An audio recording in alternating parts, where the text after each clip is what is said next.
So in your talk on Sunday, you talked to, and you had mentioned blueprints before, but you talked about how, and you touched on it earlier in this session, how we are not our blueprints and that we need to rise above our blueprints.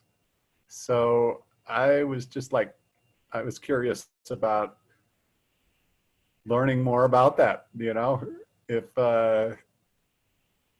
yeah, it's not about fixing the blueprint, but it's about, you know, like only acknowledging that we have them and then rising above them.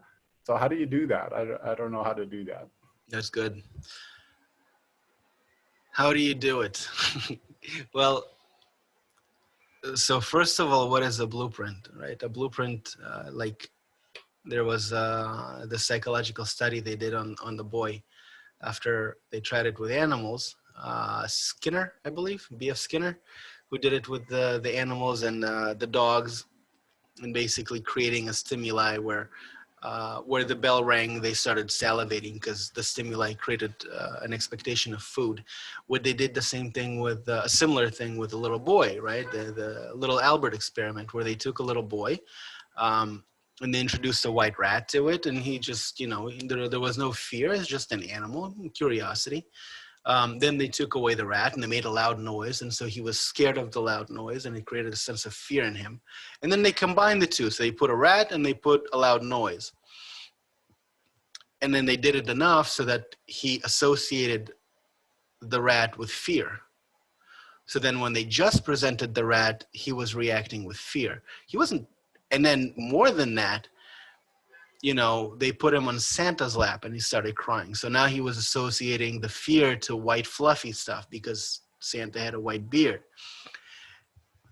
And this conditioning we receive from literally everything around us as we grow up. It influences on all of these different levels, on all of these different depths to our core that the overwhelming majority, I can't give you a percentage, but if I could, it was probably, you know, in the 95, 99%, it's unconscious. Like we don't understand what motivates us. We don't understand what drives us. We don't understand why we make certain decisions the way we do.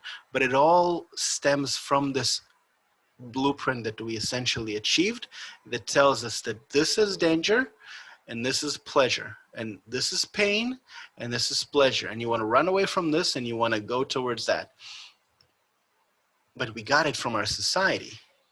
We don't even know if it's real fear or if it's imaginary, like with Albert, you know, because of a certain association they did for him.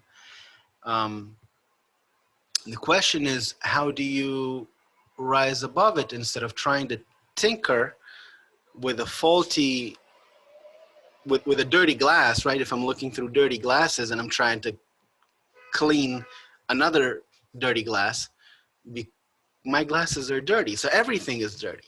Everything I look at is dirty. Even myself. I can't understand my own blueprint. I don't have the correct vision. And here the only answer is if we correct the very thing that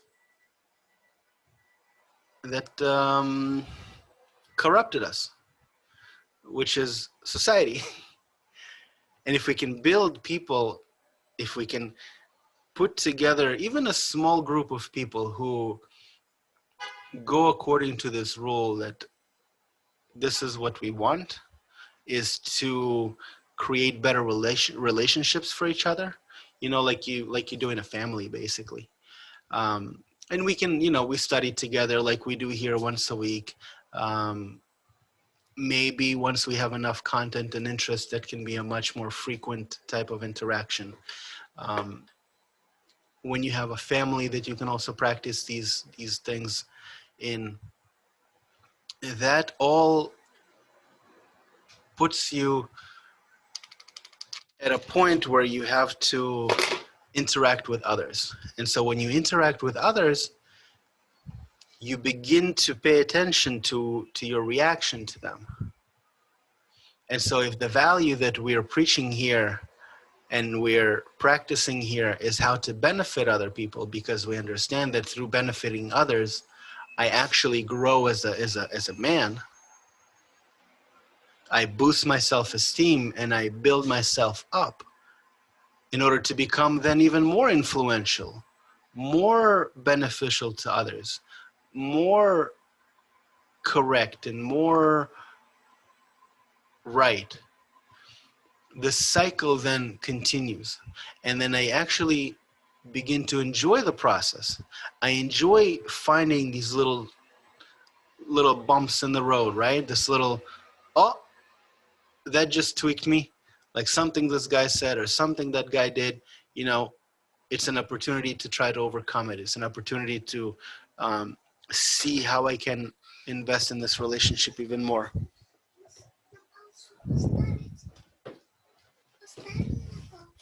No. Um, and then our blueprint begins to change. Then we're not oriented towards just our own perception as it was flawed, but it expands our level of perceptions, because then we begin to rely on others for feedback.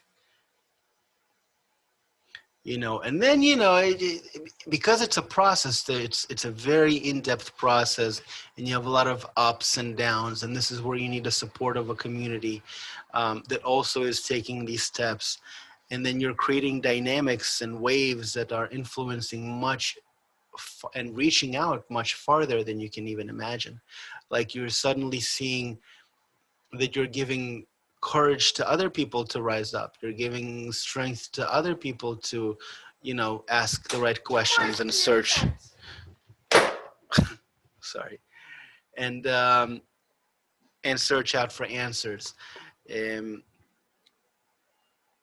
but we can't do anything on our own, because that blueprint, especially as we grew older, it it basically dominates all of our being. It dominates all of our decision-making processes.